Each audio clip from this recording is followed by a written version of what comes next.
Menino órfão de 7 anos encontra velho fazendeiro atropelado na estrada. Mas logo depois, um animal atacou os dois.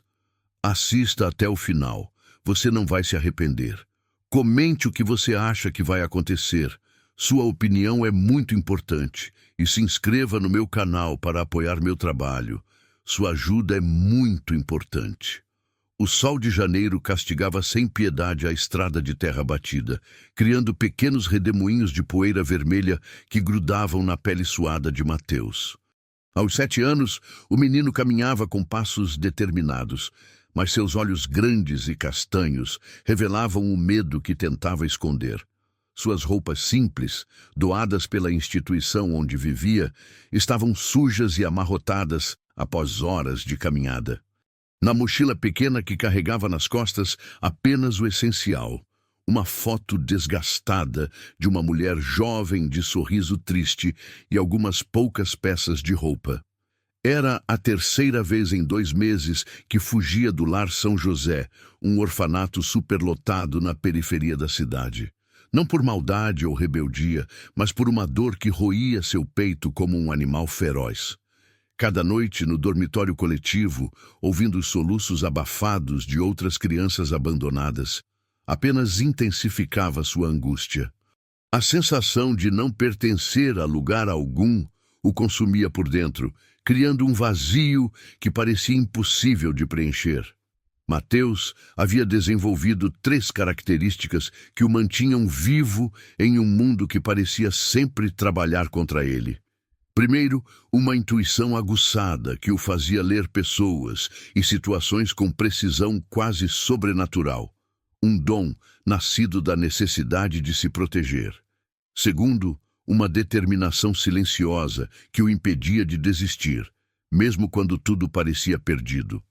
E terceiro, uma capacidade inexplicável de encontrar esperança nos momentos mais sombrios, como se algo dentro dele se recusasse a aceitar a derrota. O conflito que dilacerava sua alma era profundo e contraditório. Ansiava desesperadamente por uma família, por alguém que o amasse incondicionalmente, mas ao mesmo tempo construíra muros emocionais altíssimos. Cada pessoa importante que havia passado por sua vida havia desaparecido, começando pela mãe que nunca conheceu e seguindo por cuidadores temporários que sempre encontravam desculpas para se afastar. O medo de se apegar e ser abandonado novamente o paralisava, criando um ciclo doloroso de solidão autoimposta. Naquela tarde sufocante, quando já sentia as pernas tremerem de cansaço e sede, um gemido baixo chamou sua atenção. O som vinha de uma vala ao lado da estrada, meio escondida por capim alto e galhos secos. Aproximando-se com cautela, descobriu um homem idoso caído entre as pedras e a terra vermelha. Seus cabelos brancos estavam sujos de poeira, e suas roupas de fazendeiro, rasgadas em vários pontos, revelavam arranhões e hematomas. O velho devia ter uns 70 anos, com mãos calejadas que contavam histórias de décadas trabalhando sob o sol. Mesmo turvos pela dor, seus olhos azuis irradiavam uma bondade genuína que tocou algo profundo no coração do menino. Era diferente dos olhares que estava acostumado a receber. Não havia pena, impaciência ou desconforto, apenas humanidade pura. Antes que pudesse ajudar o homem a se levantar, um latido grave ecoou próximo. Um pastor alemão de pelagem dourada emergiu dos arbustos, não com agressividade, mas em postura claramente protetora. O animal fixou o olhar em Mateus, avaliando suas intenções. O menino, com sua sensibilidade especial, percebeu imediatamente que o cachorro não estava atacando. Estava defendendo algo precioso escondido entre as folhagens. "Calma, Rex", murmurou o idoso com voz fraca, estendendo uma mão trêmula em direção ao animal. "O menino está aqui para ajudar."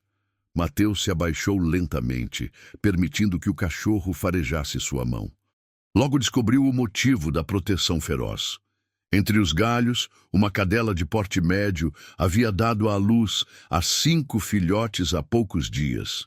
Os pequenos animais, ainda de olhos fechados, se amontoavam junto ao calor materno em um abrigo improvisado de folhas e gravetos. Nasceram anteontem, explicou o homem, tentando se apoiar nos cotovelos. Eu vinha verificar como estavam quando sua voz se perdeu em uma careta de dor. O senhor está machucado, observou Mateus, sua voz infantil carregada de preocupação genuína. Era a primeira vez em meses que sentia compaixão por outro ser humano, uma emoção que havia enterrado fundo para proteger seu coração ferido. O fazendeiro, que se apresentou como Antônio Silva, explicou que havia sido derrubado de sua bicicleta velha ao tentar desviar de um buraco profundo que não estava ali na semana anterior. O buraco parecia ter sido cavado propositalmente, mas naquele momento a prioridade era sair dali antes que o sol se pusesse completamente. Com um esforço conjunto, Mateus ajudou o idoso a se erguer. Antônio se apoiava pesadamente no ombro pequeno do menino, mas não reclamava do peso. Rex seguiu-os a uma distância respeitosa, claramente preocupado em deixar a família felina desprotegida, mas também relutante em abandonar seu dono ferido. A caminhada até a propriedade do Sr. Antônio durou quase 1 hora. Cada passo era uma luta contra a dor para o fazendeiro e contra a exaustão para Mateus. Mas havia algo na presença um do outro que tornava o sofrimento mais suportável. O menino sentia uma conexão inexplicável com aquele estranho, como se suas almas reconhecessem algo familiar uma na outra. Quando finalmente avistaram a casa, Mateus sentiu o coração acelerar. Era tudo o que sempre havia sonhado. Uma construção simples de madeira pintada de branco, com uma varanda ampla adornada por vasos de plantas coloridas.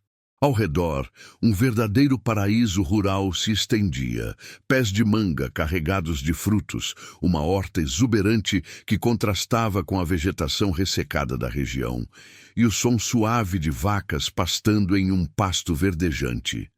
O cheiro no ar era diferente de tudo que conhecia. Não havia o odor de mofo e desinfetante do orfanato, nem o cheiro de escapamento e lixo da cidade. Aqui, terra molhada se misturava com o aroma doce das frutas maduras e o perfume das flores que enfeitavam a entrada da casa. Era como se tivesse chegado a outro mundo, um lugar onde a paz ainda era possível. Bem-vindo à Fazenda Esperança, disse Antônio, sua voz carregada de orgulho mesmo através da dor. Minha família vive aqui há 3 gerações. Mateus olhou ao redor, tentando absorver cada detalhe. As galinhas ciscavam livremente pelo quintal. Um gato listrado dormia preguiçosamente na varanda. E ao longe, o mugido suave das vacas criava uma trilha sonora que acalmava sua alma agitada. Pela primeira vez em anos, sentiu algo que havia esquecido existir, a sensação de estar em casa. Mas a realidade logo se impôs. Ele era um fugitivo do orfanato, e em breve viriam procurá-lo. Antônio estava claramente ferido e precisava de cuidados médicos. E ele, um menino de 7 anos sem família nem documentos, não tinha direito de estar ali, por mais que seu coração implorasse para ficar. Enquanto ajudava o fazendeiro a se acomodar em uma cadeira na varanda, Mateus não conseguia parar de observar cada movimento do homem. Havia uma dignidade em Antônio que transcendia suas roupas simples e sua situação vulnerável. Suas mãos, mesmo feridas, se moviam com a certeza de quem conhecia cada centímetro daquela terra. Seus olhos, apesar da dor, brilhavam com uma luz que o menino nunca havia visto em outros adultos. "Você tem fome, menino?" perguntou Antônio, notando como Mateus olhava discretamente para a cozinha através da porta aberta. A pergunta simples quase fez Mateus chorar. Fazia tanto tempo que alguém se preocupava com suas necessidades básicas sem que ele pedisse. No orfanato, a comida era servida em horários rígidos, em porções calculadas, sem qualquer consideração por preferências ou apetite individual. Ali, naquela varanda rústica, um estranho ferido se preocupava com sua fome. Um pouco, admitiu. Sua voz quase um sussurro. Antônio sorriu. E naquele sorriso Mateus viu algo que não conseguia nomear, mas que aquecia seu peito gelado. Vá até a cozinha. Na geladeira tem leite fresco das vacas e pão que fiz ontem de manhã. Sirva-se à vontade. Enquanto comia o pão mais gostoso de sua vida, lavado com leite que ainda mantinha o calor e a doçura natural, Mateus observava o homem pela janela. Antônio havia fechado os olhos e respirava com dificuldade, claramente lutando contra a dor. Uma costela deslocada, suspeitava o menino, que havia aprendido a reconhecer diferentes tipos de ferimentos durante seus anos no orfanato, onde brigas entre crianças maiores eram comuns. O sol começava a se pôr, pintando o céu de tons alaranjados e rosados que se refletiam nas janelas da casa. Era lindo demais para ser real, pensou Mateus. Logo acordaria no dormitório frio do orfanato, e tudo isso seria apenas mais um dos sonhos que o ajudavam a sobreviver às noites difíceis. Mas quando saiu da cozinha e encontrou Antônio tentando se levantar da cadeira, gemendo baixinho de dor, a realidade se impôs com força total.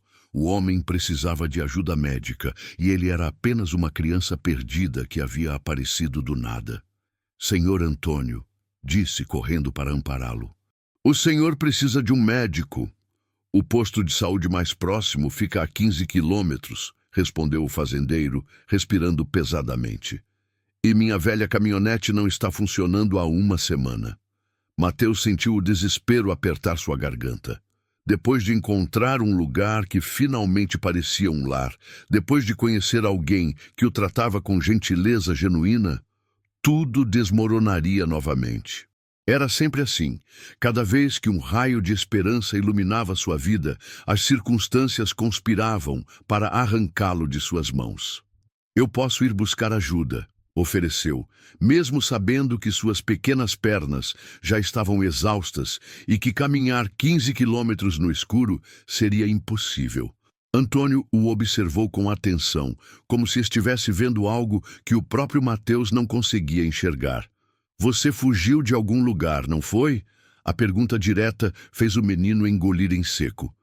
Mentir para aquele homem parecia impossível, mas a verdade poderia acabar com tudo antes mesmo de começar.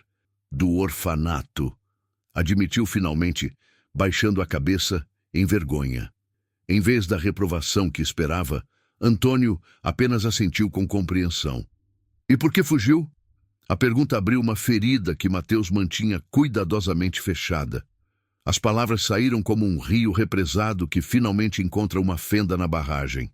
Porque lá ninguém me quer de verdade.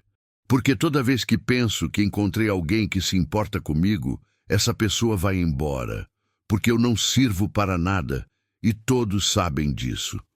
Sua voz quebrou na última frase, e as lágrimas que havia contido por meses começaram a escorrer silenciosamente por suas bochechas sujas. O silêncio que se seguiu não foi desconfortável. Antônio não tentou consolá-lo com palavras vazias ou promessas que não poderia cumprir. Apenas permaneceu ali, sua presença sólida e reconfortante, permitindo que o menino extravasasse anos de dor acumulada. Quando as lágrimas cessaram, Antônio falou com voz suave. Sabe, Mateus, esta fazenda está vazia há muito tempo. Meus filhos foram embora há anos, seguindo seus próprios caminhos. Eu trabalho sozinho, cuido dos animais sozinho, como sozinho. Não é uma vida ruim, mas às vezes um homem precisa de companhia. Mateus ergueu os olhos, sem ousar acreditar no que estava ouvindo. Se você quiser, continuou o fazendeiro, pode ficar esta noite. Amanhã vemos como resolver a situação do meu ferimento e a sua situação com o orfanato. Mas hoje você não precisa estar sozinho. A oferta era simples, sem grandes promessas ou expectativas irreais. Mas para Mateus significava mais do que qualquer declaração grandiosa. Era a primeira vez que alguém o queria por perto sem segundas intenções, sem pena, apenas pela companhia. À medida que a noite caía completamente sobre a Fazenda Esperança, Mateus ajudou Antônio a se acomodar em sua cama. O quarto era simples, mas acolhedor, com móveis de madeira escura e fotografias antigas nas paredes. Uma das fotos chamou sua atenção. Mostrava um homem jovem, muito parecido com Antônio, segurando uma criança no colo. "Meu filho e meu neto", explicou Antônio, notando o interesse do menino. "Esta foto foi tirada há muito tempo, antes de..." Sua voz se perdeu, e Mateus percebeu que havia tocado em uma ferida ainda aberta no coração do fazendeiro. Cada um carregava suas próprias perdas, seus próprios fantasmas do passado. Instalado em um colchão no chão do quarto de visitas, Mateus escutava os sons noturnos da fazenda. Era completamente diferente dos ruídos da cidade ou do orfanato. Aqui, grilos cantavam sua sinfonia noturna, o vento sussurrava entre as folhas das árvores e, ocasionalmente, um mugido baixo quebrava o silêncio. Era a primeira vez em anos que se sentia verdadeiramente seguro para dormir. Mas no meio da madrugada foi despertado por um som perturbador. Rex latia insistentemente lá fora. Não o latido brincalhão de um cão feliz, mas um alerta urgente e preocupado. Mateus se levantou silenciosamente e olhou pela janela. 3 figuras sombrias caminhavam em direção à casa, usando lanternas fracas para iluminar o caminho. Não eram vizinhos fazendo uma visita social. Havia algo furtivo em seus movimentos, algo que fez o sangue de Mateus gelar nas veias. Uma das figuras apontou diretamente para a janela onde ele estava observando. Tinham visto o menino. Agora sabia que sua presença na fazenda havia trazido problemas para Antônio e que a paz que havia encontrado estava prestes a ser destruída de forma brutal e irreversível. O coração de Mateus batia tão forte que tinha certeza de que as figuras lá fora conseguiriam ouvi-lo. Ainda colado à janela, observava os 3 homens se aproximarem da varanda com movimentos cautelosos. Rex continuava latindo, mas agora seu tom havia mudado. Não era mais um alerta, mas algo próximo ao desespero. "Mateus?" A voz fraca de Antônio veio do quarto ao lado. "Está tudo bem?" O menino hesitou. Deveria acordar o fazendeiro ferido e colocá-lo em ainda mais perigo? Ou tentar resolver sozinho uma situação que claramente estava além de suas capacidades? Antes que pudesse decidir, uma voz grossa ecoou do lado de fora. "Antônio Silva, sabemos que tem alguém aí dentro.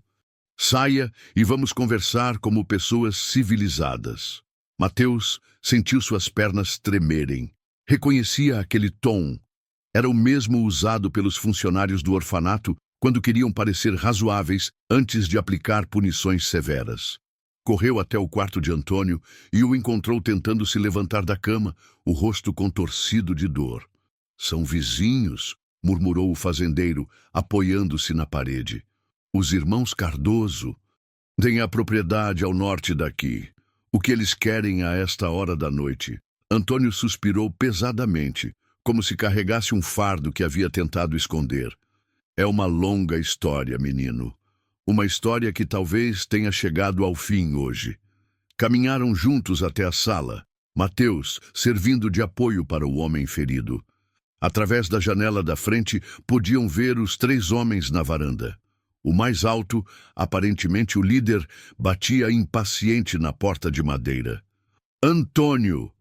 Não adianta se esconder. Vimos luzes aqui dentro." O fazendeiro respirou fundo e abriu a porta, mantendo Mateus parcialmente escondido atrás de si. Os 3 homens eram irmãos. Isso ficava claro pela semelhança física brutal. Todos tinham a mesma constituição robusta, os mesmos olhos pequenos e calculistas e a mesma expressão de desprezo mal disfarçado.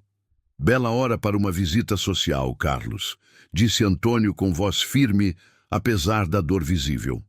Carlos Cardoso, o mais velho dos irmãos, sorriu de forma nada amigável. Ouvimos dizer que você teve um pequeno acidente hoje. Que pena. A forma como pronunciou a palavra acidente fez Mateus perceber que não havia nada de acidental no que havia acontecido com Antônio. Os irmãos sabiam exatamente o que tinham feito. O que vocês querem? Perguntou Antônio diretamente. A mesma coisa de sempre, respondeu João, o irmão do meio. Sua assinatura nos papéis de venda. Só que agora temos mais motivos para insistir. O terceiro irmão, Pedro, apontou diretamente para Mateus. Como explica a presença de uma criança desaparecida em sua propriedade?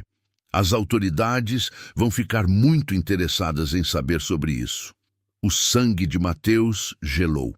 Eles sabiam. De alguma forma, haviam descoberto que ele havia fugido do orfanato e estavam usando essa informação como arma contra Antônio. O menino apareceu aqui ferido, mentiu o fazendeiro sem hesitar. Eu estava prestes a levá-lo de volta quando tive o acidente. Que conveniente, riu Carlos. Um órfão fugitivo aparece justamente na propriedade de um velho teimoso que se recusa a vender suas terras. As autoridades vão adorar essa coincidência. Mateus sentiu o mundo desabar ao seu redor. Sua presença havia transformado Antônio em cúmplice de algo que poderia destruir a vida do fazendeiro. O homem que lhe havia oferecido o primeiro lar de verdade agora enfrentava consequências terríveis por sua causa. Temos uma proposta simples, continuou João. Você assina os papéis de venda amanhã de manhã e nós esquecemos que vimos qualquer criança por aqui. Todo mundo fica feliz. E se eu me recusar? Então, teremos que cumprir nosso dever cívico e comunicar às autoridades sobre a situação irregular aqui, respondeu Pedro com falsa preocupação. Imagino que sequestro de menor é um crime grave, mesmo que não tenha sido intencional. A palavra sequestro ecoou no ar como um tiro. Mateus viu a palidez tomar conta do rosto de Antônio e sentiu sua própria culpa crescer como uma ferida infectada. Havia arruinado tudo. Mais uma vez, sua presença havia trazido destruição para alguém que tentava ajudá-lo. Damos até amanhã ao meio-dia para decidir, disse Carlos, já virando as costas. Ah, e Antônio, seria muito triste se você tivesse outro acidente antes de tomar a decisão certa. Os três homens desapareceram na escuridão da mesma forma furtiva como haviam chegado. Rex finalmente parou de latir, mas continuou inquieto, farejando o ar como se ainda pudesse sentir o cheiro da ameaça. Antônio fechou a porta e se apoiou pesadamente nela. Seu rosto havia perdido toda a cor, e Mateus podia ver o suor frio que cobria sua testa, apesar da noite fresca. Eu preciso ir embora, disse o menino, sua voz quase inaudível. Preciso voltar para o orfanato antes que eles façam mal ao Senhor. Não, respondeu Antônio com firmeza surpreendente. Isso é exatamente o que eles querem, me usar contra você e você contra mim. Mas eu arruinei tudo. Por minha causa, o senhor vai perder sua fazenda. O fazendeiro se abaixou com dificuldade até ficar na altura dos olhos de Mateus. Menino, esses homens querem minha terra há 5 anos. Eles cavaram aquele buraco na estrada, sabotaram minha caminhonete e agora estão usando você como desculpa para o que já planejavam fazer de qualquer forma. Por que querem tanto esta terra? Antônio hesitou, como se estivesse decidindo quanto da verdade poderia compartilhar com uma criança. Há algo nesta propriedade que eles descobriram, algo que vale muito dinheiro. O quê? Água, Mateus. Água limpa e abundante em uma região que sofre cada vez mais com a seca.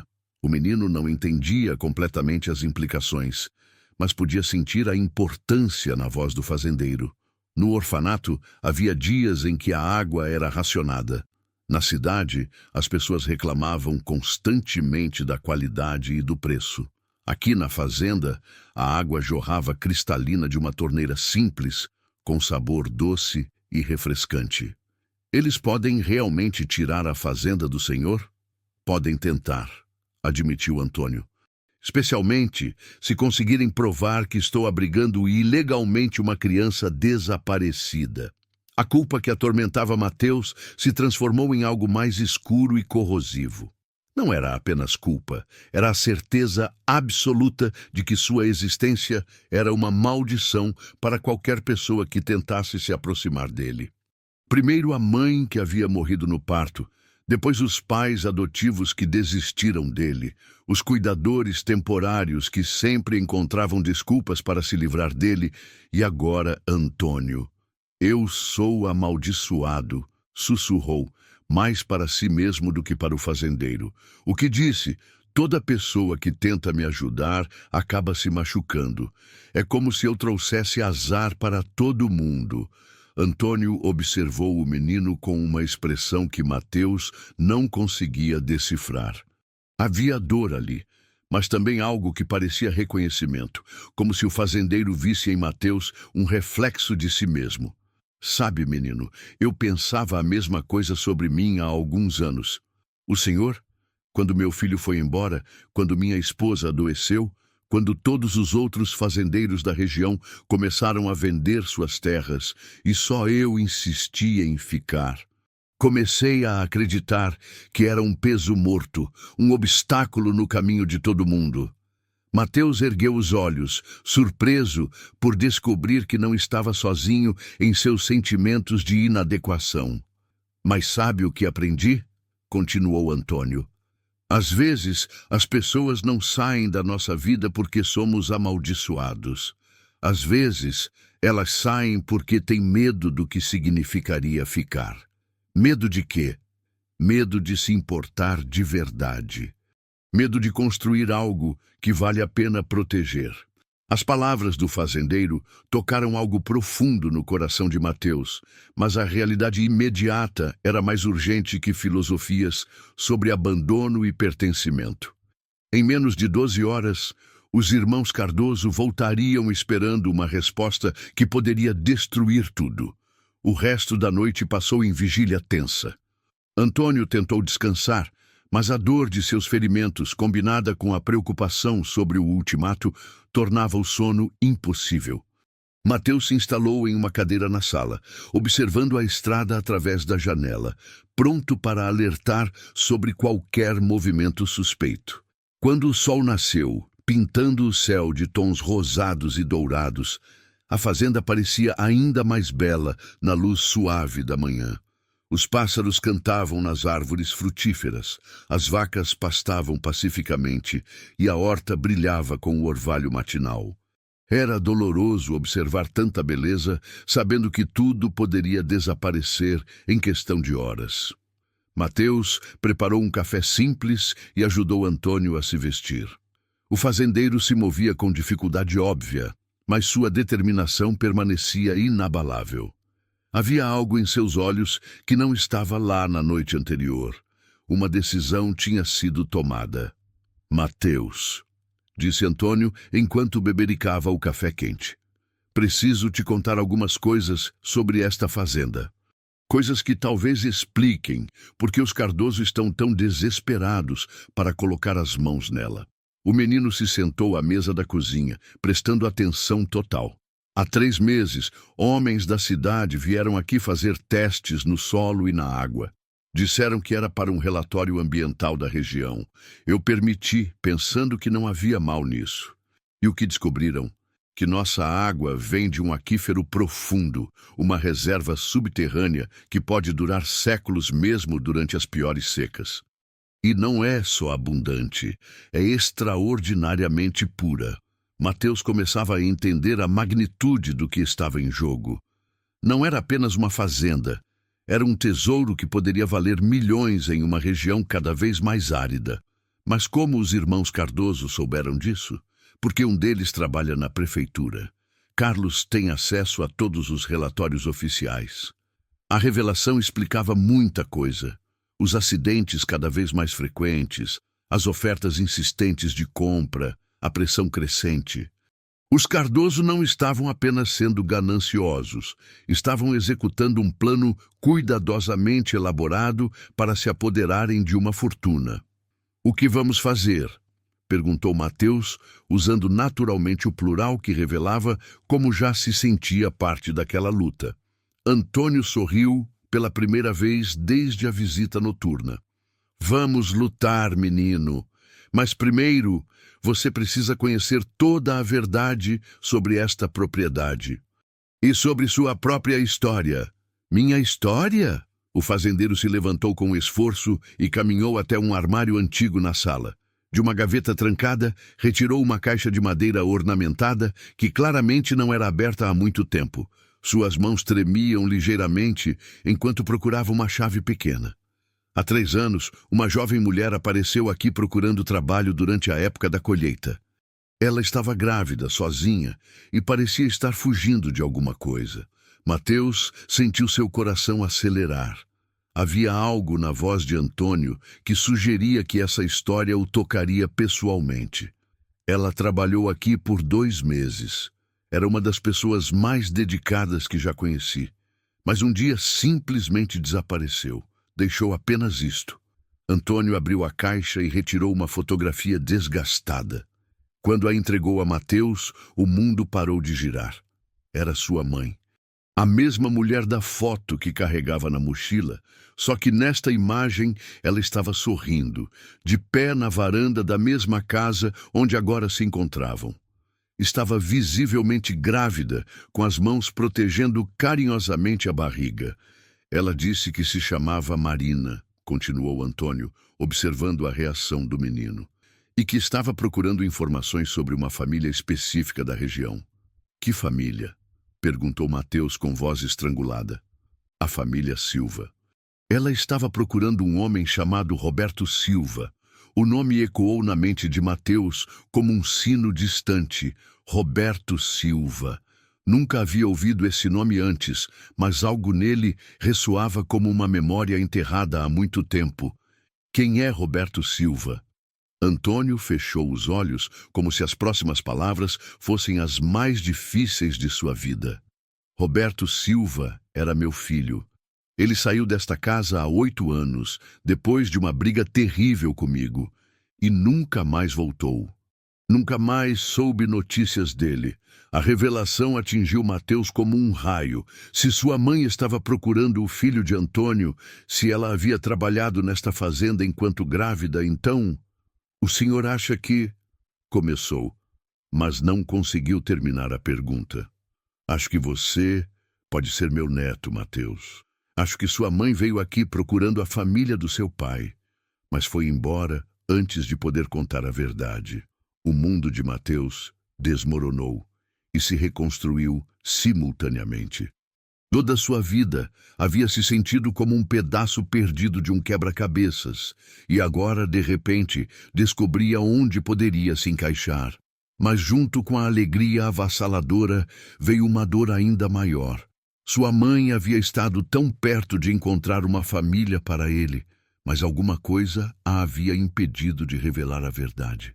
"Por que ela foi embora?" perguntou, lágrimas começando a escorrer por seu rosto. "Não sei, menino, mas suspeito que tenha algo a ver com a briga que tive com Roberto.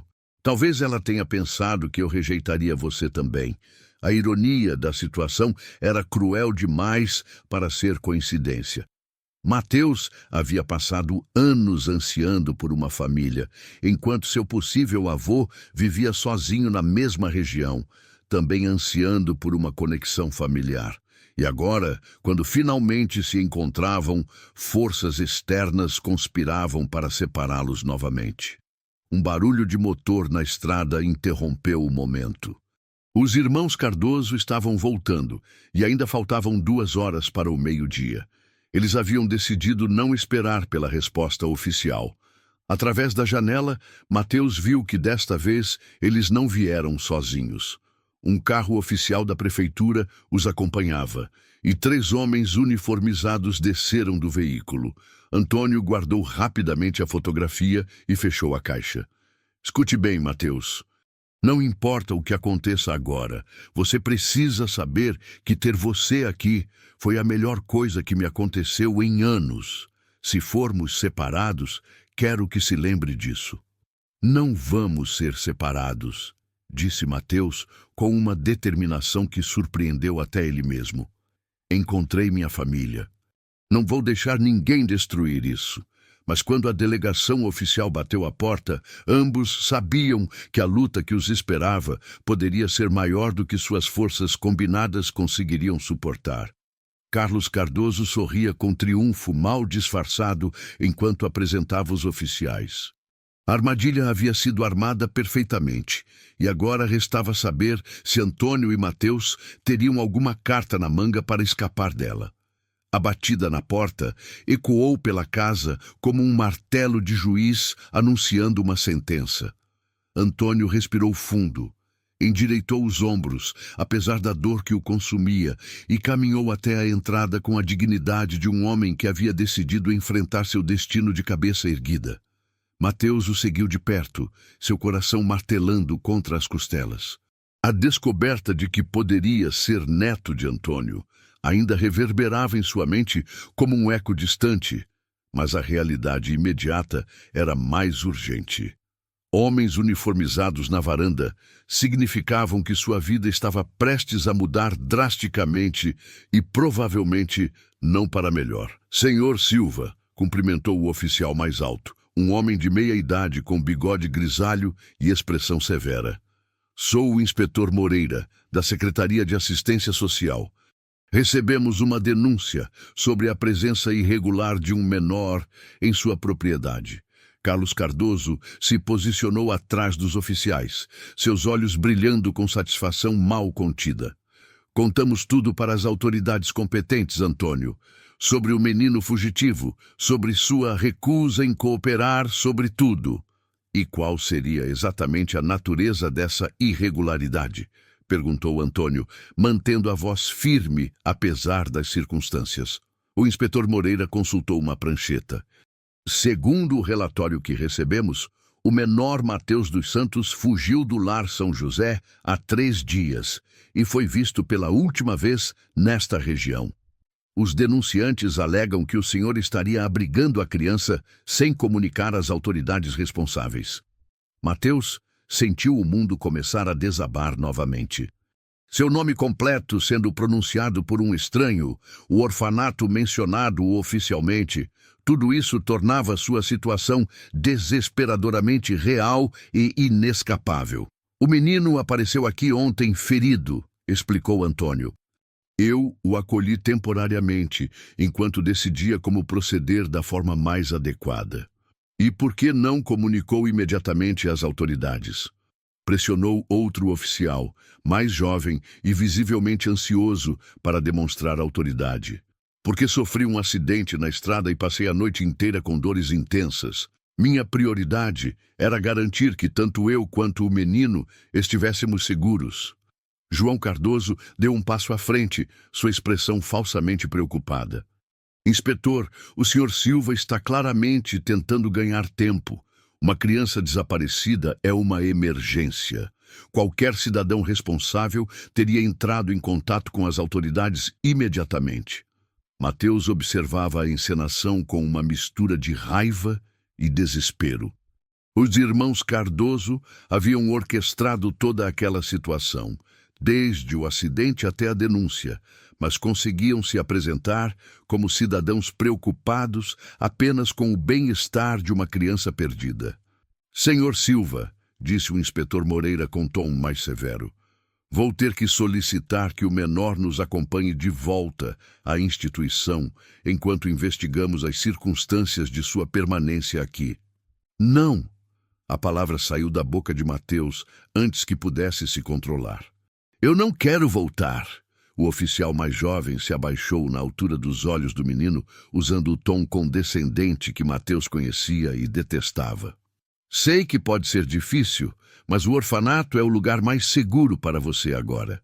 Lá tem pessoas treinadas para cuidar de crianças na sua situação. Minha situação? Repetiu Mateus, sentindo a raiva crescer em seu peito. Qual é exatamente a minha situação? O oficial pareceu desconfortável com a pergunta direta. Bem, você é um menor desassistido que precisa de cuidados especializados. Eu preciso de uma família, interrompeu Mateus, sua voz ganhando força. E pela primeira vez na minha vida, eu encontrei alguém que realmente se importa comigo. Vocês não podem me separar dele. A declaração apaixonada do menino criou um momento de silêncio constrangedor. Carlos Cardoso rapidamente tentou retomar o controle da situação. Vejam só como a criança já está sendo manipulada emocionalmente, disse com falsa preocupação. Isso prova que a situação é inadequada. Uma criança vulnerável não deveria ser exposta a esse tipo de confusão. Antônio deu um passo à frente, colocando uma mão protetora no ombro de Mateus. Inspetor, posso ter alguns minutos para conversar com o menino em particular? Há aspectos desta situação que precisam ser esclarecidos antes de qualquer decisão precipitada. Não há nada para esclarecer, interveio Pedro Cardoso. Uma criança fugitiva foi encontrada em sua propriedade. É simples assim. Mas o inspetor Moreira, que havia observado a interação entre Antônio e Mateus com atenção crescente, pareceu perceber que havia mais complexidade na situação do que inicialmente imaginava. 5 minutos, concedeu. Mas a criança precisa vir conosco hoje. Essas são as regras. Antônio conduziu Mateus para a cozinha, longe dos ouvidos atentos dos oficiais e dos Cardoso. Sua expressão revelava uma luta interna intensa. Havia algo que precisava dizer, mas que poderia complicar ainda mais a situação. Mateus, começou em voz baixa, eu não deveria contar isso agora, mas pode ser nossa única chance. O quê? Ontem à noite, depois de ver aquela fotografia de sua mãe, fiz algumas ligações. Conversei com pessoas que conheciam Roberto, meu filho. O coração de Mateus acelerou. E o que descobriu? Roberto morreu há 2 anos em um acidente de trânsito na capital. Mas antes de morrer, ele estava procurando por uma mulher chamada Marina. Estava desesperado para encontrá-la. A revelação atingiu Mateus como um soco no estômago. Seu pai havia morrido sem nunca saber de sua existência, mas estava procurando por sua mãe. Toda a família que poderia ter tido se desfez antes mesmo de se formar. A mais, continuou Antônio, suas mãos tremendo ligeiramente. Roberto deixou uma carta com um amigo. Uma carta endereçada a uma criança que ele suspeitava que pudesse existir. Uma carta para mim? Possivelmente. E nessa carta, ele reconhece a criança como seu filho e expressa o desejo de que, se algo acontecesse com ele, a criança fosse cuidada por sua família. As implicações da descoberta eram enormes. Se Mateus pudesse provar que era filho de Roberto, se a carta realmente existisse, ele teria direitos legais que poderiam mudar completamente sua situação. Mas também significava aceitar que seus pais biológicos estavam mortos, enterrando para sempre qualquer fantasia de reencontro que ainda carregava. Onde está essa carta? Com o advogado que cuidava dos assuntos de Roberto na capital. Mas conseguir acesso a ela e provar nossa relação familiar levaria semanas, talvez meses. E eu não tenho semanas, concluiu Mateus, ouvindo as vozes impacientes dos oficiais na sala. Não na situação atual, admitiu Antônio. Mas eu tenho uma proposta. Qual? Vá com eles hoje. Volte para o orfanato temporariamente. Eu vou usar esse tempo para reunir todos os documentos, contratar um advogado e construir um caso legal sólido para sua guarda. Não será fácil e não será rápido, mas é a única forma de fazermos isso direito. A sugestão fez Mateus sentir como se o chão estivesse se abrindo sob seus pés. Voltar para aquele lugar que representava tudo o que detestava. Deixar a única pessoa que havia demonstrado amor genuíno por ele. Confiar em promessas que poderiam se revelar vazias. Era pedir demais de uma criança que já havia sido decepcionada tantas vezes. E se o senhor mudar de ideia? E se decidir que é complicado demais? E se os Cardoso conseguirem tirar a fazenda do senhor enquanto eu estiver fora? Antônio se ajoelhou com dificuldade, ignorando a dor que o gesto lhe causava, e segurou as mãos pequenas de Mateus entre as suas. Escute bem, menino. Em 70 anos de vida, nunca senti o que senti ontem quando você apareceu na minha porta. Não foi pena, não foi obrigação, foi amor. O mesmo amor que deveria ter demonstrado ao meu filho antes que fosse tarde demais. Suas palavras eram carregadas de uma emoção crua que Mateus reconheceu como absolutamente genuína. Eu não vou desistir de você, continuou o fazendeiro, mas preciso fazer isso da forma certa para que ninguém possa nos separar novamente. Você confia em mim?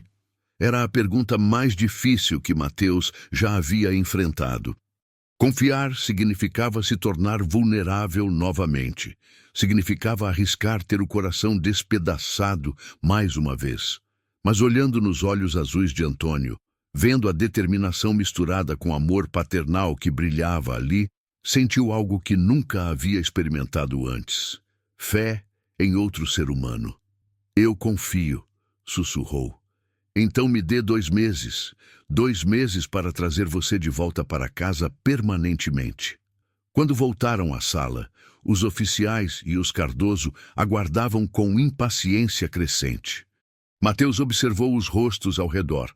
A satisfação mal disfarçada dos irmãos, a autoridade burocrática dos funcionários, a dor controlada de Antônio.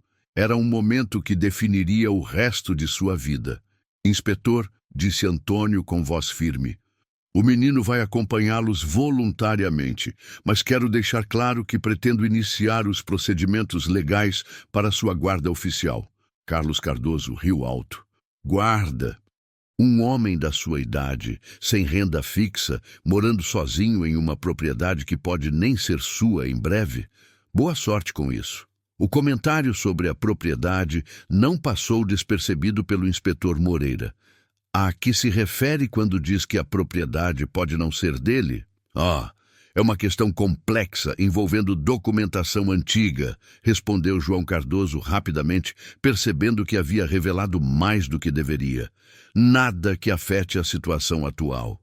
Mas o oficial não pareceu convencido. Durante todos os anos lidando com questões de assistência social, havia desenvolvido um instinto para detectar quando algo não estava sendo dito. A dinâmica entre o fazendeiro e os 3 irmãos era obviamente tensa e ia além da questão da criança. Senhor Silva, disse o inspetor, vou anotar oficialmente sua intenção de solicitar a guarda. Isso significa que o menor não estará disponível para adoção por outros interessados, até que sua solicitação seja avaliada. A declaração foi um golpe inesperado nos planos dos Cardoso. Eles claramente não haviam considerado a possibilidade de que Antônio pudesse ter direitos legais sobre o menino. Isso é ridículo, protestou Carlos. O homem é um estranho para a criança. E vocês não são? Replicou o inspetor secamente. A menos que tenham algum interesse específico na situação, o momento de tensão que se seguiu revelou mais do que 1000 palavras. Os irmãos Cardoso trocaram olhares nervosos, claramente desconfortáveis com a atenção que sua insistência havia atraído. Mateus aproveitou a confusão para se aproximar de Antônio uma última vez. Vou voltar, sussurrou. Não importa quanto tempo demore, eu vou voltar. E eu vou estar aqui esperando, prometeu o fazendeiro, sua voz embargada. A despedida foi rápida e dolorosa. Mateus entrou no carro oficial sem olhar para trás, sabendo que ver Antônio ficando sozinho na varanda tornaria sua partida impossível. Enquanto o veículo se afastava da Fazenda Esperança, ele pressionou o rosto contra a janela, memorizando cada detalhe da propriedade que pela primeira vez em sua vida havia chamado de lar. O caminho de volta para o orfanato pareceu durar uma eternidade. O inspetor Moreira tentou algumas conversas, mas Mateus respondeu apenas com monossílabos. Sua mente estava ocupada demais, processando tudo que havia descoberto nas últimas 24 horas, para se engajar em conversas superficiais. Quando chegaram ao Lar São José, a diretora, Dona Carmen, os recebeu com uma mistura de alívio e irritação. Era uma mulher robusta, de 50 e poucos anos, que administrava a instituição com eficiência militar, mas pouca paciência para a dramaturgia emocional. Mateus dos Santos, disse ela, seus olhos pequenos fixos no menino. Terceira fuga em 2 meses. Estamos estabelecendo um recorde aqui. Dona Carmen, interveio o inspetor Moreira.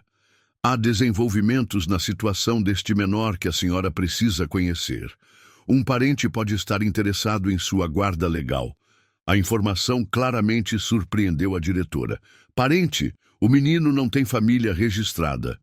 Aparentemente há questões familiares que não foram adequadamente investigadas quando ele chegou aqui. Vou precisar revisar todo o processo de admissão. Mateus observava a conversa como se estivesse acontecendo com outra pessoa. Estar de volta ao orfanato, respirando o ar carregado de desinfetante e desespero, ouvindo sua vida sendo discutida como um problema administrativo, fazia toda a esperança que havia cultivado na fazenda parecer um sonho impossível. O dormitório para onde foi levado estava exatamente como havia deixado. Camas de ferro enfileiradas, paredes descascadas e o cheiro inconfundível de muitas pessoas vivendo em espaço insuficiente. Suas poucas posses ainda estavam no armário metálico ao lado de sua cama, tocadas, como se sua ausência não tivesse feito diferença alguma. Onde você estava? Perguntou Gabriel, um menino de sua idade que ocupava a cama ao lado. Dona Carmen disse que você havia fugido de novo. Encontrei uma família, respondeu Mateus simplesmente. Gabriel riu com amargura. Família? Não existem famílias para crianças como nós. Só existem pessoas que fingem se importar até ficarem cansadas de fingir. As palavras de Gabriel ecoaram os medos mais profundos de Mateus. E se Antônio fosse apenas mais uma dessas pessoas? E se depois de alguns dias refletindo sobre a situação, decidisse que assumir a responsabilidade por uma criança problemática era complicado demais? Naquela noite, deitado na cama estreita que havia tentado esquecer, Mateus sentiu o peso total de sua situação desabar sobre ele. Estava de volta ao lugar que representava tudo que detestava, separado da única pessoa que havia demonstrado amor genuíno por ele, dependendo de promessas que poderiam se revelar vazias. Mas quando fechou os olhos, podia ver claramente a varanda da Fazenda Esperança. Podia sentir o gosto do leite fresco e do pão caseiro. Podia ouvir a voz suave de Antônio, prometendo que não desistiria dele. Era a primeira vez em sua vida que tinha algo pelo que valia a pena lutar. A questão que o manteria acordado durante muitas noites era simples, mas aterrorizante. 2 meses seriam suficientes para Antônio conseguir trazê-lo de volta, ou as forças que conspiravam contra eles provariam ser mais poderosas que o amor recém-descoberto entre um avô e seu neto. 3 dias depois de sua volta ao orfanato, Mateus recebeu uma notícia que mudaria tudo novamente. Antônio havia sofrido outro acidente, este muito mais grave que o primeiro, e estava hospitalizado em estado crítico na capital. A notícia chegou através da Dona Carmen, que entrou no dormitório com uma expressão grave que fez o sangue de Mateus gelar nas veias. Era final de tarde, 3 dias após seu retorno forçado ao orfanato, e o menino estava sentado em sua cama, olhando pela janela em direção à estrada que levava à Fazenda Esperança. Mateus, disse a diretora, sua voz habitualmente severa suavizada por algo que poderia ser considerado compaixão. Preciso conversar com você. O coração do menino começou a bater descompassado. Dona Carmen nunca usava aquele tom, nunca demonstrava qualquer suavidade. Algo terrível havia acontecido. É sobre o senhor Antônio? Perguntou, sua voz mal passando de um sussurro. Sim, ele sofreu um acidente grave e está no hospital regional da capital. O estado dele é crítico. As palavras atingiram Mateus como socos físicos. Crítico. A palavra ecoava em sua mente, carregada de todas as implicações terríveis que uma criança de 7 anos podia compreender. Antônio poderia morrer. A única pessoa que havia demonstrado amor genuíno por ele poderia desaparecer para sempre. Exatamente como todos os outros. Que tipo de acidente? Conseguiu perguntar, embora parte dele não quisesse ouvir a resposta. Aparentemente, ele caiu do telhado da casa enquanto tentava consertar algumas telhas. Foi encontrado inconsciente pelos vizinhos. Mateus sabia imediatamente que não havia sido um acidente. Os irmãos Cardoso haviam cumprido sua ameaça. Com ele fora do caminho, haviam partido para o ataque final contra Antônio, desta vez quase fatalmente. Eu preciso vê-lo, disse, levantando-se da cama com determinação súbita. Mateus, você sabe que isso não é possível. Você é menor de idade, ele não é oficialmente seu responsável, e o hospital fica a mais de 100 quilômetros daqui. Mas ele é minha família, explodiu o menino, todas as emoções contidas dos últimos dias jorrado para fora. Ele é tudo que eu tenho. Dona Carmen suspirou pesadamente. Durante seus 15 anos administrando o orfanato, havia visto muitas crianças se agarrarem a esperanças frágeis, apenas para serem destruídas quando a realidade se impunha. Tentava proteger Mateus da mesma decepção, mas podia ver que ele já estava perdido demais na fantasia de uma família para aceitar proteção. Escute, menino, disse ela, sentando-se na beirada da cama. Sei que o Sr. Antônio significou muito para você nestes poucos dias, mas você precisa entender que adultos fazem promessas que nem sempre podem cumprir, especialmente quando suas próprias vidas estão em risco. Ele não vai desistir de mim, insistiu Mateus, mas sua voz carregava uma insegurança que revelava seus próprios medos. E se ele não sobreviver? E se não acordar? Você não pode construir sua vida inteira ao redor de uma pessoa que talvez... Não diga isso, gritou Mateus, cobrindo os ouvidos. Ele vai ficar bem. Ele prometeu que voltaria para me buscar. A explosão emocional do menino atraiu a atenção de outras crianças no dormitório. Gabriel se aproximou, junto com Carla, uma menina de 9 anos que havia chegado ao orfanato no mesmo período que Mateus. O que aconteceu? Perguntou Gabriel. O velho da fazenda está morrendo, respondeu Dona Carmen com sua franqueza habitual. E Mateus está se recusando a aceitar a realidade. Ele não está morrendo, protestou Mateus, lágrimas escorrendo por seu rosto. E ele não é só um velho da fazenda, ele é meu avô. A revelação surpreendeu todos no dormitório. Mateus nunca havia mencionado qualquer possibilidade de parentesco com Antônio. Seu avô? Repetiu Dona Carmen, sua expressão mudando para algo mais interessada. Como chegou a essa conclusão? Entre soluços, Mateus contou tudo. A fotografia de sua mãe na caixa de Antônio, a história de Marina trabalhando na fazenda, a busca dela por Roberto Silva, a carta que possivelmente existia. Cada detalhe saía de forma desordenada, mas gradualmente formava um quadro que até mesmo a cética Dona Carmen tinha que admitir que parecia convincente. Se isso for verdade, disse ela lentamente, muda completamente a situação legal. Você entende que se for comprovado o parentesco, o Sr. Antônio teria direitos de guarda mesmo estando hospitalizado? O que isso significa? Significa que você poderia ser transferido para cuidados temporários mais próximos a ele. Significa que teria direito a visitas. Significa que sua situação não seria mais a de uma criança abandonada sem família. Pela primeira vez em dias, Mateus sentiu uma fagulha de esperança reacender em seu peito. Como posso provar? Documentos, testemunhas e, principalmente, a tal carta que você mencionou. Naquele momento, uma batida na porta interrompeu a conversa. Um homem bem vestido, de uns 40 anos, entrou no dormitório acompanhado por Dona Carmen. Este é o Dr. Henrique Moura, apresentou a diretora. Ele é advogado e veio aqui especificamente para falar com você, Mateus. O advogado se abaixou na altura dos olhos do menino, sua expressão gentil, mas profissional. Mateus, fui contratado pelo senhor Antônio Silva para cuidar de questões legais relacionadas à sua guarda. Mesmo hospitalizado, ele insistiu que eu viesse vê-lo imediatamente. Ele está bem? Perguntou Mateus ansiosamente.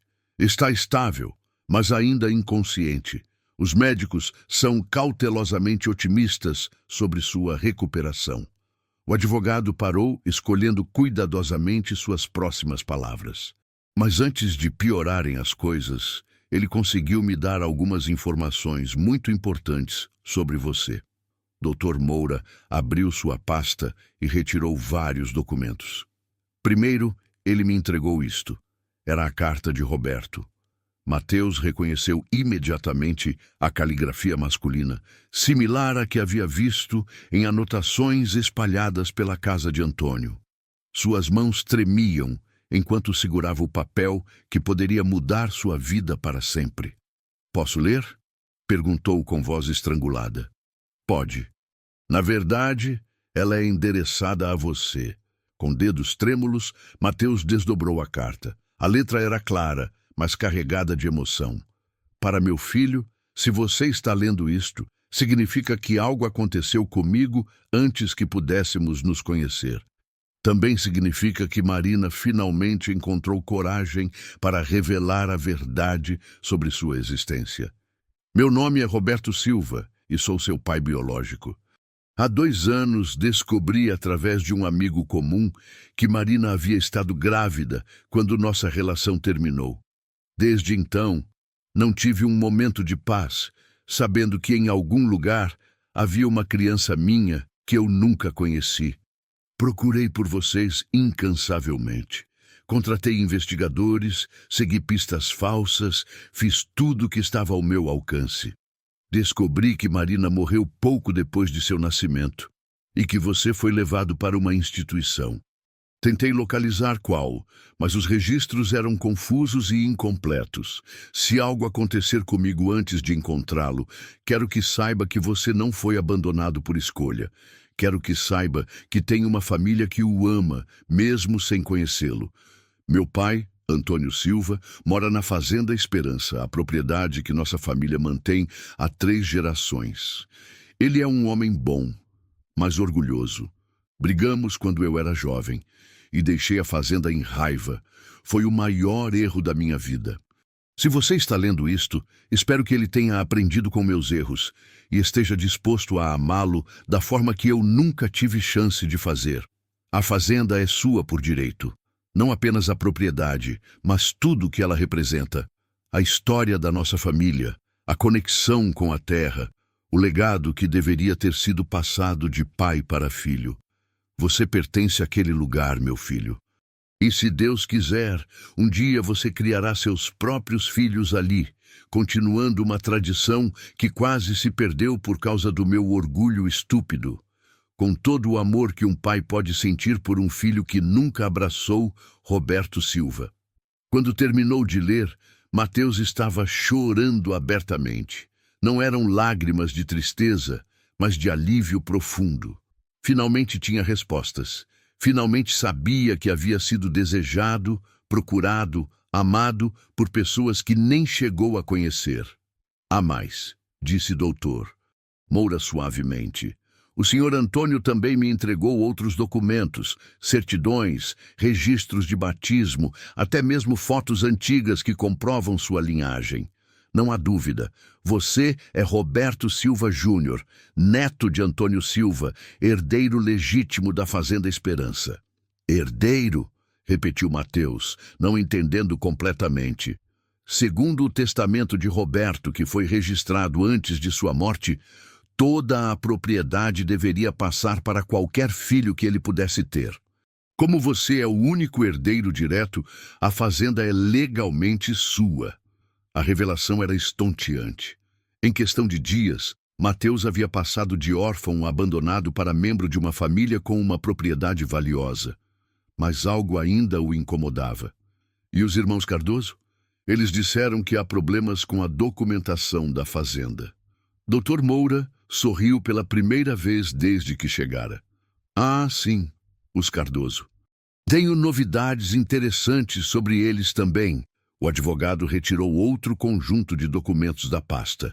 Enquanto investigava sua situação familiar, descobri algumas informações fascinantes sobre as atividades dos irmãos Cardoso. Aparentemente, eles não são apenas fazendeiros ambiciosos. O que quer dizer? Carlos Cardoso, que trabalha na prefeitura, tem usado sua posição para alterar documentos de propriedade há anos.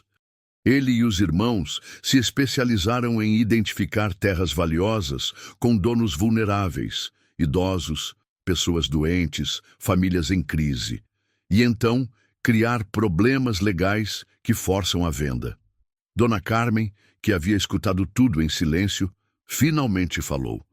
Então o acidente do senhor Antônio não foi acidente, confirmou o Dr. Moura. Felizmente, uma das vizinhas viu os irmãos na propriedade pouco antes do senhor Antônio ser encontrado. Quando a polícia investigar, e eles vão investigar, encontrarão evidências de sabotagem. Mas por que eles queriam tanto a fazenda? Perguntou Mateus. Por causa da água. Mas não apenas pela quantidade, pela pureza excepcional. Análises recentes mostraram que a água do aquífero sob a propriedade tem propriedades minerais únicas que a tornam extremamente valiosa para engarrafamento comercial. Estamos falando de milhões de reais em valor potencial. A ironia da situação não passou despercebida por Mateus. Os Cardoso haviam destruído suas próprias vidas tentando roubar algo que, legalmente, nunca poderia ter sido deles. E no processo, haviam revelado um tesouro que garantiria o futuro dele e de Antônio. Quando posso ver meu avô? Perguntou, usando conscientemente a palavra avô pela primeira vez. Amanhã, prometeu Dr. Moura. Vou providenciar o transporte e toda a documentação necessária. Legalmente, você agora está sob custódia temporária, enquanto aguardamos a recuperação do Sr. Antônio. Naquela noite, Mateus mal conseguiu dormir. Sua mente fervilhava com todas as revelações, todas as mudanças que sua vida estava prestes a sofrer. Mas pela primeira vez desde que podia se lembrar, suas preocupações não eram sobre abandono ou rejeição. Eram sobre responsabilidades, sobre pertencimento, sobre futuro. A viagem para o hospital na manhã seguinte pareceu durar uma eternidade. Doutor Moura havia contratado um carro particular para levá-los, e durante todo o trajeto, Mateus pressionou o rosto contra a janela, observando a paisagem que se transformava gradualmente de rural para urbana. O hospital regional era um edifício imponente de 5 andares, com corredores que cheiravam a desinfetante e tinha um eco particular que fazia todas as conversas soarem sussurradas. Mateus nunca havia estado em um hospital antes, e a atmosfera de urgência controlada o deixava nervoso. Ele está no quarto 312, explicou o Dr. Moura enquanto subiam no elevador. Ainda está inconsciente, mas os médicos dizem que sua presença pode ajudar na recuperação. Quando entraram no quarto, Mateus sentiu um nó na garganta. Antônio parecia tão pequeno e frágil na cama hospitalar, conectado a vários tubos e máquinas que bipavam constantemente. Sua pele estava pálida, quase translúcida, e havia um corte profundo em sua testa coberto por bandagens. Vovô, sussurrou Mateus, aproximando-se da cama. Não houve resposta, apenas o som rítmico dos aparelhos que monitoravam os sinais vitais do fazendeiro. Mateus se sentou na cadeira ao lado da cama e hesitantemente segurou a mão de Antônio. Era a primeira vez que usava conscientemente a palavra vovô, e mesmo que o homem não pudesse ouvi-lo, sentia-se bem dizê-la. Eu recebi a carta do papai, disse em voz baixa. E o Dr. Moura me contou sobre tudo, sobre a fazenda, sobre os Cardoso, sobre minha família de verdade. Continuou falando por quase uma hora, contando sobre os últimos dias no orfanato, sobre seus medos, sobre suas esperanças para o futuro. Doutor. Moura havia saído para dar privacidade, e Mateus se sentia livre para expressar todos os sentimentos que havia guardado. Eu estava com tanto medo de que o senhor mudasse de ideia sobre mim, confessou. Porque todo mundo sempre muda de ideia. Mas agora eu sei que somos família de verdade, e família não desiste uma da outra, não é? Foi nesse momento que sentiu um leve aperto em sua mão. Olhou rapidamente para o rosto de Antônio e viu que seus olhos estavam se abrindo lentamente. Vovô! Exclamou, lágrimas de alívio escorrendo por seu rosto. Antônio piscou várias vezes, tentando focar. Quando finalmente viu Mateus, um sorriso fraco, mas genuíno, se espalhou por seu rosto. Meu neto, murmurou com voz rouca. Você veio. Eu prometi que voltaria, disse Mateus, rindo e chorando ao mesmo tempo. E as promessas da família são sagradas. Os próximos 2 meses foram de recuperação e reconstrução. Antônio se restabeleceu lentamente, mas completamente. Os irmãos Cardoso foram presos por fraude documental, sabotagem e tentativa de homicídio. Sua rede de corrupção foi exposta, levando à prisão de vários outros cúmplices. Mateus se dividiu entre visitas ao hospital e preparativos para sua nova vida. Doutor. Moura cuidou de toda a papelada legal, garantindo que a guarda fosse transferida oficialmente para Antônio, assim que ele recebesse alta médica. O dia do retorno à Fazenda Esperança foi o mais feliz da vida de Mateus. A propriedade estava exatamente como a havia deixado, só que agora ele a via com olhos diferentes. Não era apenas um refúgio temporário, era seu lar ancestral, o lugar onde suas raízes estavam plantadas há 3 gerações. Rex os recebeu com latidos alegres, e Mateus descobriu que a cadela havia desmamado seus filhotes, que agora corriam livremente pelo quintal. A horta havia sido cuidada por vizinhos gentis durante a ausência de Antônio, e as árvores frutíferas estavam carregadas com a colheita de verão. Bem-vindo em casa, Roberto, disse Antônio, usando o nome completo do menino pela primeira vez. Podem me chamar de Mateus, respondeu o garoto sorrindo. Roberto era meu pai. Eu sou Mateus Silva. Naquela noite, sentados na varanda sob um céu estrelado, avô e neto planejaram o futuro. A água da propriedade seria comercializada de forma sustentável, gerando renda suficiente para melhorias na fazenda e na educação de Mateus.